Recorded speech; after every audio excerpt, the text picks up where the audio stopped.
Роверот Истрајност слета на Марс. Со тоа и официјално треба да почне потрагата по докази за древниот микробиолошки живот на планетата. Возилото со 6 тркала, најголем и најнапреден ровер некогаш испратен од НАСА, слета на Марс по 7-месечното патување од Земјата во должина од 470 милиони километри.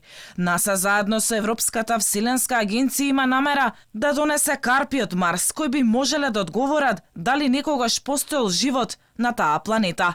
Роверот е сместен во кратерот Езеро и минуван според едно село во Босна и Херцеговина. Ова е неверојатно достигнување.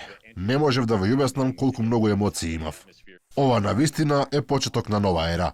Слетувањето на роверот беше најризичниот дел од операцијата, со оглед што влезе во атмосферата на Марс со брзина од дури 19.500 км на час, што требаше да се намали со падобран и ракетна платформа. Ако некогаш постоел живот на Марс, тоа се случило пред 3 до 4 милиарди години, кога се уште имало вода на таа планета. Сметаат научниците. Оваа мисија на Марс ја чинеше НАСА скоро $3 милиарди.